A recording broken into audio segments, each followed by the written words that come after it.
Plénière à l'Assemblée nationale hier, mardi 13 juin 2023. Nous en parlons ce matin dans le forum de discussion avec Charles Alban Daoui. Charles Alban Daoui, bonjour. Bonjour Latifat.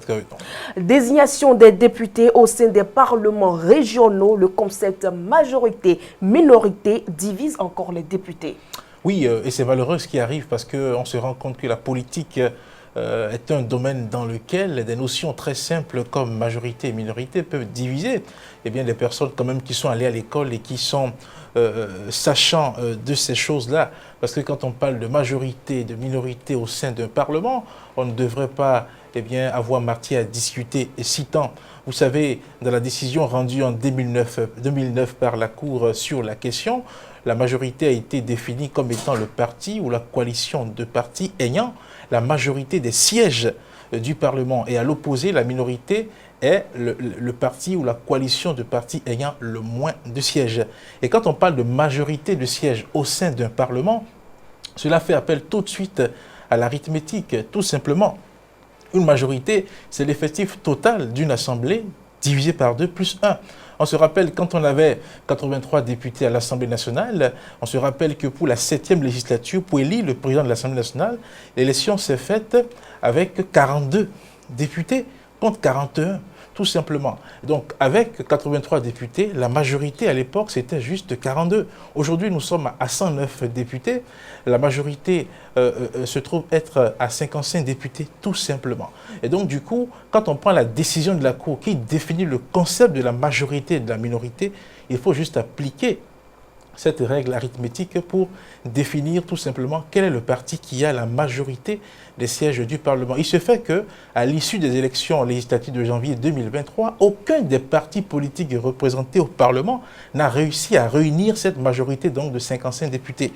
L'UP Le Renouveau a eu 53, le BR 28 et le Parti des démocrates 28. Donc du coup, aucun des partis n'a la majorité. Donc sur la base des résultats sortis des urnes, on ne peut pas affirmer que l'UP Le Renouveau a la majorité au sein du Parlement de 109 députés. Ce n'est pas possible.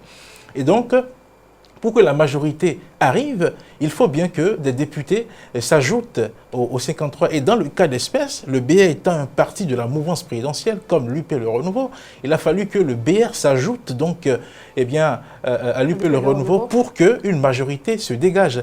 Et la majorité dont on parle ici, c'est défini de façon très claire également dans le dictionnaire. On dit la majorité, c'est le plus grand nombre des voix ou des suffrages qui fondent la prise de décision ou l'élection.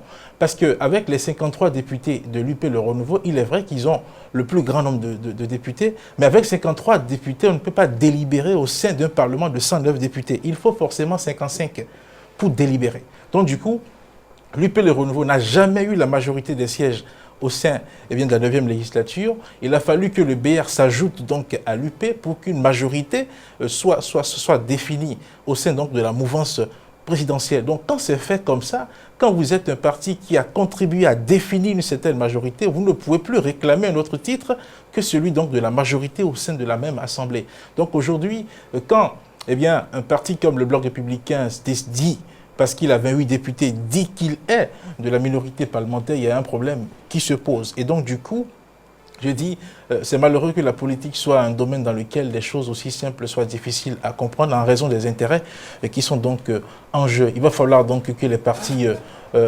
soient recadrés et que l'on sache concrètement, que l'on prenne la décision de la Cour et que l'on l'interprète telle qu'on doit l'interpréter de façon donc objective.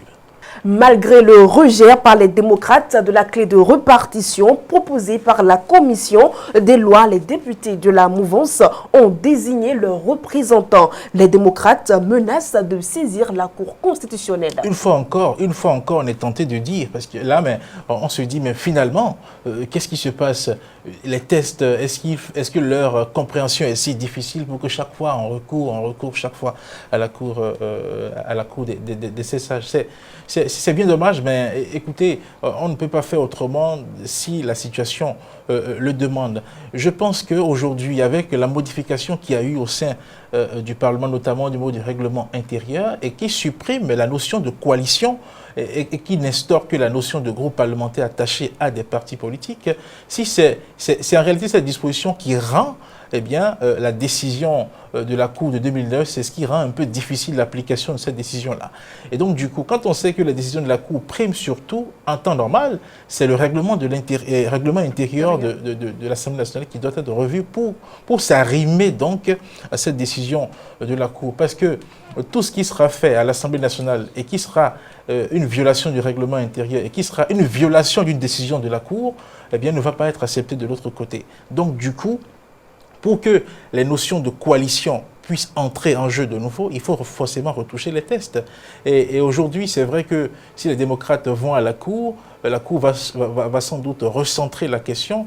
Et je pense qu'il est temps que cette Cour-là revienne sur la question de la majorité et de la minorité qui, à l'époque, en 2009, avait également fait beaucoup de remous. Il y a des députés de l'opposition à l'époque qui avaient demandé que la Cour explique fondamentalement ce qu'elle mettait dans majorité et minorité en dehors de ce qui avait été mis dans la décision. Donc, je pense que aujourd'hui, il est temps qu'avec cette nouvelle mandature de la Cour, on revienne sur la question et que la Cour rende une décision qui soit quand même assez précise et qui ne donne pas lieu à toutes les formes d'interprétation que nous sommes en train de voir. Et je pense qu'avec ce qui se passe aujourd'hui, il va falloir que le règlement intérieur soit revu ou bien que une partie du code électoral soit retouchée. Parce que la notion de coalition ne peut pas disparaître. Ne peut pas disparaître en réalité, parce qu'au sein d'un Parlement, il peut arriver qu'un parti n'ait pas la majorité. Et pour que la majorité vienne, il faut que le parti accepte un jeu de coalition. Et c'est ce qui s'est passé pour l'élection du bureau de l'Assemblée nationale. C'est ce qui s'est passé de façon tacite. Il est vrai que la loi n'a pas disposé cela, mais ça s'est passé de façon tacite. Et sinon que lui peut le renouveler, pourrait à lui seul contrôler tout le bureau de l'Assemblée nationale. Donc, je pense que saisir la Cour, oui, c'est bien. Il faut que cette fois-ci, la Cour clarifie les choses et il faut qu'à l'interne aussi, les députés pensent à faire le réajustement qu'il faut pour s'arrimer donc à la décision rendue par la Cour qu'ils sont en train de qualifier ou qu'ils ont qualifié entre-temps de caduque. Voilà. Merci à vous, Charles Alban Daoui, pour vos explications. C'est moi qui vous remercie. Mesdames et messieurs, c'est la fin du forum de discussion du mercredi 14 juin 2023.